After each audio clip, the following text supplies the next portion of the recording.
Quelle déception cette équipe des Celtics pour les playoffs 2025. Je pense que ça reflète bien quand même la NBA d'aujourd'hui avec des concours à 3 points à gogo pendant les matchs. Allez, on y va. New York a gagné quand même sur des fins de match ahurissantes. 2 fois vraiment, c'était qui tout double, hein, ça tombait pile ou face. Boston pouvait passer. Et 2 fois, les Celtics se sont fait rattraper de 20 points. C'est la première fois en playoff que ça arrive. Au premier match, c'est pas compliqué, ils ont tous été mauvais, à 3 points. Sauf Peyton Pritchard, qui lui est à 40%. Alors, Jaylen Brown, 1 sur 10. Waouh, 1 sur 10. Donc ça veut dire qu'il fait 6 sur 10 à 2 points, ce qui est très bien. Et pourquoi il continue pas? Puisqu'il voit que ça fonctionne à 2 points. La vie, c'est pas que des 3 points en NBA. Hein. Alors ok, les statistiques, machin. Mais quand tu vois que t'es une buse à 3 points, tu t'adaptes. Jason Tatum, 26%, 4 sur 15. 35% de pourcentage de réussite au total. 25% à 3 points. Et pas que sur une défense de fer de New York, hein. Ils ont quand même des tirs ouverts et ça rentre pas. Alors que c'était une équipe quand même qui était plutôt très bonne à 3 points sur toute la saison. 15 sur 60 à 3 points. 45 shoots à 3 points à rater dans un match. Bon, déjà, 60 shoots à 3 points dans un match de playoff, on est sur la lune. 45 à rater. Le pire score de l'histoire des playoffs NBA. Ils n'ont pas dû bien dormir, hein, les Celtics, après ce match. Et je crois que le troisième quart-temps, ça a été l'apothéose de la nullité.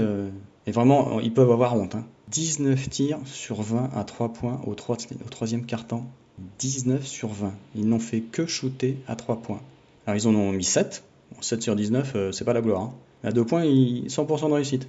Mais le coach des Celtics, alors je sais que c'est un passionné de stats et lui, il ne jure que par les tirs à 3 points. Ils ont gagné l'année dernière avec cette tactique-là.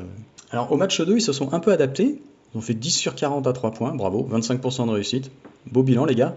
40, je crois que c'est ce qu'ils faisaient en match en saison. Hein. C'est une des équipes, si ce n'est l'équipe qui shoot le plus à 3 points. 25% de réussite, 36,8 sur la saison. La différence de pourcentage, mais c'est catastrophique. Le coach des Celtics, il est champion NBA. C'est pas J.J. Redick. Il est capable d'adapter sa tactique, de dire mais attendez, mais les mecs, on tire n'importe comment, on n'est pas en réussite, on va se mettre à 2 points. Ce que font souvent les shooters, hein, ils shootent à 2 points pour reprendre confiance, puis après ils rebalancent à 3. Alors ok, tu peux être maladroit. Bon, 2 matchs de suite à 25%, c'est quand même pas glorieux. Hein. Mais tu peux défendre un peu quand même. Les Celtics se sont fait remonter de 20 points par New York dans les 2 matchs.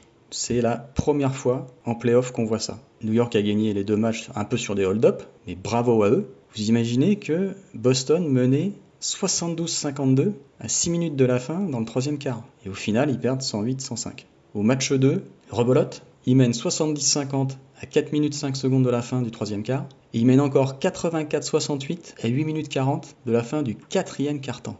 Et au final, 91-90, là sur une action défensive de haute volée de New York, qui a superbement bien joué en défense. Si les Celtics ne se remettent pas en route, ils vont se faire laminer à New York. Et prendre un 4-0 pour l'équipe championne au deuxième tour, oulala, ça fait mauvais genre. Hein. Allez, on espère que les Celtics se ressaisissent pour qu'on ait un deuxième tour de playoff qui soit pas une boucherie.